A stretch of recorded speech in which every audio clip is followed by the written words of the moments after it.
my delicious co-creators, Lilou here. I'm in beautiful, sunny California in Culver City, not far from Los Angeles. I love, love, love California. Coming back here, there's so many juicy people. But right now, my interview is not with a Californian because you're from what? The area of Vancouver? Or this? Yes, the city is called Kelowna, about 500 kilometers from Vancouver, between the Rockies and the ocean. Wow, such a spectacular area. I only know Vancouver, but the energy is so strong there, isn't it? Yes, it's the West Coast. There's a lot of new things happening. Yes, it's very favorable. Yes. So, we just did this interview in French and we had to do it in English because this was truly uplifting, enlightening, and really, it shows really, I mean, you're an example of humanity at its best, if I can say this. And this is actually quite the title of your book, isn't it? What's the title in English? What the Future of Humanity Could Be. By the Aquarian Team, because I didn't write it alone. I coordinated it. But there's 9 of us as authors, and we live in 4 continents. So we wrote, it took us 2 years to come up with, from the idea to the printing process. I just love that because I really do feel, and we feel that, that this is the co-creation area, that it's time to get together and share and co-create, and tell us about this, how this book came about, the topic and everything. Yes, well, I was on a flight. I'm a flight attendant for one of the major airline company in Canada, and I was flying between Sydney and Vancouver when this passenger got up in the middle of the night. The long flight, 15 hours. He didn't want to eat, he didn't want to drink. I felt he was a bit bored and maybe wanted to talk. So he was telling me that he was working for a mining company that was wanting to integrate with an Australian mining company, and that the merger had failed. And I said, how could that be? Because the mining sector is such a good performing sector in both countries. Well, he told me that actually the economy is not what it appears to be, that it is a lot more sensitive, unstable than we are led to believe. And there's even political considerations that stood against the merger. So we went on talking for quite a while, but this was my last flight before I went on vacation. So in the spring, I like to go in the south of France because spring is way ahead of us. And I call it my bain de jouvence, my spiritual bath, where I go and re-energize my soul and my spirit. So I was at sunrise at a meditation one morning, and it was rather cloudy, so I kept my eyes closed. And this passenger came back to mind. And I thought, these people who are businessmen, they're well educated, they have a certain success in the world, but they go according to human laws, which change with countries, with cultures, even through time they change, but they don't know nothing about the cosmic laws, like the initiates and the great masters teach us. If they knew about the cosmic laws, politics, economy, education, the role of women, even arts would be different. So in that meditation, I went on about different subjects, and an hour went by, and to my great surprise, I had like composed a book in my mind. So it was time to get up, and as I tried to get up, I had this being of light in front of me. Now, I work in the air. It's my career to be in the air, but I keep my 2 feet on the ground, and I'm not honored with visions, so this was highly exceptional. So there's this being of light, which I saw a being of light, but the next moment it wasn't there. But I felt the presence, and this was so unbelievable. I felt the hands over my head, and a glow of warmth. If I had been plugged into 550 volts, it was so powerful of presence. It's like my mind could not rationalize anything, could not analyze. It was a sensation of fullness. And I heard inside of me, you must write this book. The world needs to know. It was like I couldn't analyze it. I just stood there with that feeling for quite a time. And finally, when I said, okay, I think I should get up, there was nobody else around me. They had all gone. They had all gone. How long did this take? So I went down to my little place where I stayed, and I wrote those chapters down. And because I've never written anything before, I thought I would present this to a publication house and suggest that somebody develops this theme. And I was told, no, we have a program of 2 years in advance. We just can't ask a writer to do this. You have to do it yourself. So I went back home. My husband had not come with me at the time for business reasons. But I shared with them this tremendous feeling I had in the vision. So he held my hand and he said, I will do anything, darling, to support you in writing this book. But I said, I've never written anything. He said, why don't you ask some of your friends to help you? And he mentioned one of our friend, Mark Walker, who's a successful businessman and entrepreneur in the Okanagan. And he says he knows about the economy. He knows the false premises on which it is based. Certainly, he would understand which point of view you're trying to bring into this. And then Mark Walker suggested somebody else to write a chapter on Melchizedek. He knew that person who had traveled in India for over 6 months trying to collect who this being was known as in India. Nothing to do with John Valo Melchizedek. No, absolutely not.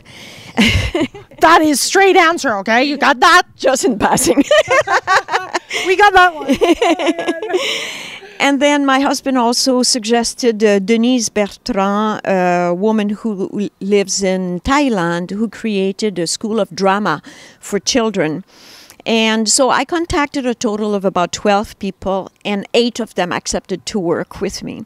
And I said I would coordinate the team. Some wrote in French, some wrote in English. I did the translation because I have a degree in translation, so that helped the book to be published. It went first in English, and then it was published in French after. The Italian is ready, and the German is on its way, so it's sustaining enough interest to keep getting it in several languages. So there's a certain ease with this project, I hear. Well, I think the vision is still flowing through and opening doors in front. There are sometimes obstacles, like any project. There's different currents, like we feel on the planet. The old system and the new system, they're not working well together. There is friction. We feel it in our life when we want to bring something new. We feel the old habits are resisting, even if it's just to change our eating habits. We feel an attachment to the old, yet the new is calling. Something tells us that it's in our favor to change some of the habits we have. So it was the same. There was some obstacle, but nothing that could not be surmounted. So we wrote the book. And how do you see obstacle? Just a little something there, because I think it's important, because we're all called to do amazing projects. Yeah. And there is these obstacles that they're just right there. Yes. I think the obstacles start first in the invisible world. They start as reasons, pretexts that kind of want to block our way, like to sabotage a project. But I don't think we should stop to these signs. If we are carried by something that is truthful to our being, that we feel the essence is altruist, we're not doing something for our own benefit, we do it because we think it will help people at large, then we have to walk through these signs or obstacles that bar our way, because they're there also to make us aware that if we face them, others face them, and sometimes we have to encourage and support and sustain others who in their awakening are facing a crisis of obstacles. Yeah. I love that. So if we do it, if we have the courage to go through it, we do that also for others. Yeah. That gives energy. Yes, absolutely. Because where we are impersonal, where we are all one, there's no more ego in there. The ego wants everything for itself. That's kind of the lower self, the little self that thinks it has a life of its own, and it wants to grab and attract and just benefits for itself. But the other part of us, the soul and the spirit, where the higher self dwells, wants to be one with everything. It wants to be one with the others, with helping them, being generous, being kind, being loving, because it's its true nature. It's the ego, or the what we call in the book the personality, the lower self, that creates obstacles, impediments, and the crushing feeling that, you know. Yeah. So going back to your story. So this vision carried us to write the book. And the main theme in the book is to bring people to be aware that there is more than the present condition on Earth. There's these cosmic laws that carry us. There's the law of affinity, the law of echo, the law of cause and action reaction. And if we are aware of these laws, everything would be different. Politics, economy, education would be based on something that is stable, that is eternal. And the great masters and initiates, they've seen these truths because they are able to go and travel through their astral body in the invisible world. They see the structure of the universe, and they can tell the laws are the same for all the great masters, for all the initiates. What is different among them is the methods that they brought about to help humanity. But other than the forms into which they brought their message, there's the essence, that kind of universal thread that goes through all the religions and all the great movements. Those are the cosmic moral laws, and these laws animate us, animate nature, animate all the different kingdoms. So how can the world can be? I mean, where are we at, and how can this transform? What is for you this new humanity being birthed? Well, there's birthing itself. There's two aspects. There's the inner aspect where we are called to wake up to a higher reality. That is the reality of our soul and spirit. That's where we will feel the key to true happiness, which is in what they call the initiatic heart, which is the solar plexus. It's connected with the soul and the spirit. It's not an outside religion. It's not an outside belief. It's our true structure. So there is this call to awaken. But there's also forces from the cosmos pushing us to evolve. For example, right now we're at the end of the Piscean Age, which was the era of industrialization, individualization. But we are just overlapping into the Aquarian Age. And these periods, they last like 2,160 years. So we're talking about the cosmic astrology. We're not talking about the personal astrology. So what Aquarius is bringing is all the new technology. You've noticed in the past 20 years, all the communication network, the internet. Very soon we're going to be able to project on a glass just about what we think. It's so advanced. We're at the tip of the iceberg of communication and technology. All this is brought by Aquarius. Aquarius is the bearer of a new life. That is the symbol. It's the water is flowing, but it's a spiritual water. It's not just a technology. That is like the materialistic manifestation of Aquarius. But for what it represents for us is the awakening. These currents are inviting us to wake up, to see other realities, and to work with the soul and the spirit so that we can evolve in bliss and in happiness. That is the purpose of life, is to reach our full potential. So, and maybe I love that, don't you? I mean, this is just so good. Oh my God, it's so thick. I love it. But maybe we are limited in time, but I come to the role of women because it is so, so important. There's hardly anyone talking about how women hold the keys for the future of humanity. And I don't mean to put down men, and we will come back to this in a moment. But as everybody knows, it is women who form children in their womb. The child is formed through magnetism. Mother Nature has given magnetism to women. So they form consciously or unconsciously this child into their womb. But on the psychic level, they have the same magnetism. So if they're inhabited by an idea and they put their magnetism around this idea, they could make it realize on Earth so fast. They could manifest. There's that statement in French that says, what a woman wants, God wants. Meaning she is so powerful to manifest. So you ask maybe, where's the role of the man in this? Well, the man carries the seed. But in fact, we are androgynous. We have both the male and the female principles. We may be incarnated as a woman and we have naturally this magnetism, but we have the potential of the male principle within us. So I may be using my male principle to bring an idea and then to hold it inside of me until all the elements are there to birth it into realization. But a man can do the same. A man can have an idea and use his feminine principle, which is to gather the energy that is in Mother Nature to make his project come through. We have that potential.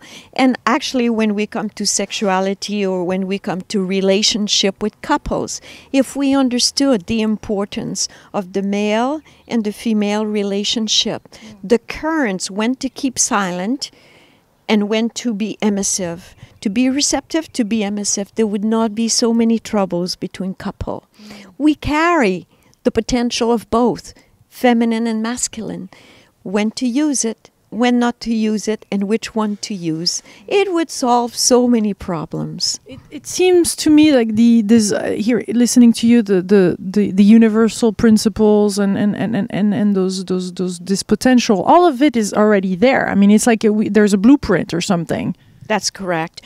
So it's not like we need to acquire or learn something. It's just that we need to realize that. We need to wake it up. Wake it up. It's said that Einstein was awake at maybe 10%. Well, that leaves us maybe at 8%. That means 92% of us is going through habits and cliches, and we're not totally present. So we don't choose our thoughts, we don't choose our feeling. But if we wake up and become aware of our thoughts, become aware of our feelings, and sometimes studying and reading helps. Like if I want to know what the cosmic moral laws are, I could stand there in meditation forever. But if we read certain books, like we make reference in our book of the teaching of Omraam Mikhaël Aïvanhov, because he's gone through all those steps and he kind of opened the path and says, here is what exists in the invisible world. Now you can follow this direction and see that it happens in your life, whether you want it or not. But by realizing it, by being aware of it, you can avoid many pitfalls. You can see these cosmic laws are there acting on all kingdoms of nature.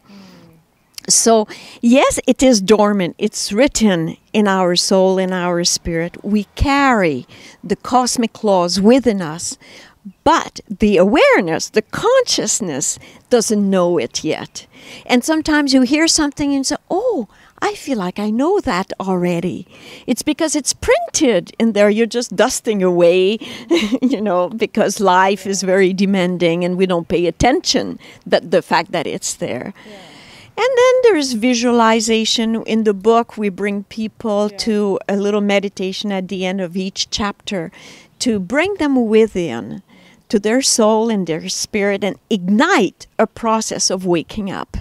And if we do that a couple of minutes every morning or while we eat, if we practice the yoga of nutrition, it is a form of meditation.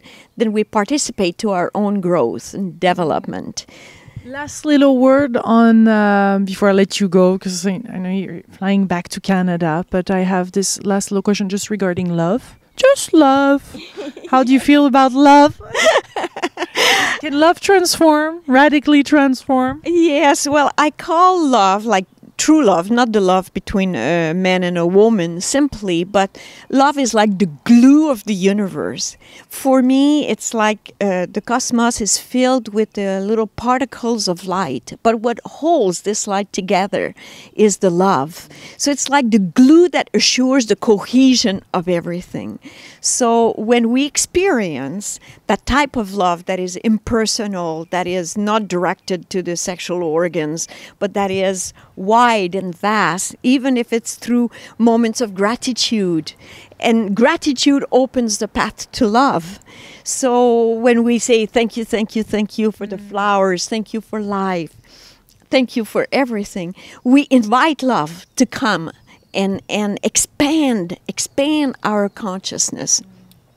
There's a place that I read, it was from Omraam Mikhaël Aïvanhov, where he said, wisdom is to know that love should be in the first place. Yeah, Maya Angelou too had something very similar to that. Yeah. Like the desire for stars is normal, but once it's a true heart desire. I can't. Anyway, I won't make that quote, but yes. Yes. The heart knows. Yes. To seek that universal love that binds everything together, it's way above religions. It's way above movements. It is about a fact that is in the cosmos. The light, the universal love doesn't belong to anyone. It's there for all of us. So if we can feel it and tap into it and call upon it, we will expand. It's our true nature to become co-creator in that level of light and love. Thank you, Carmen. This was beautiful. Thank you, Lilou. What a pleasure to be with you. And what a pleasure to be with you too, because believe it or not, but we can feel the energy. I could definitely feel there's this connection beyond the camera. We're doing this together. This interview, this conversation wouldn't be the same. That's true. Without the watcher, the observer, the listener, isn't it? So this is a huge co-creation on an international level. Thank you for being part of it. Thank you for shining your spirit through, because this is absolutely beautiful times. Thank you, Carmen. Wonderful. And watch for the second book coming up, which will be dealing with the opening of consciousness. Ooh la la. Each author will relate how they came to wake up spiritually. Beautiful. Thank you. Much, much love. Blessings from California on the West Coast. Much love. Bye.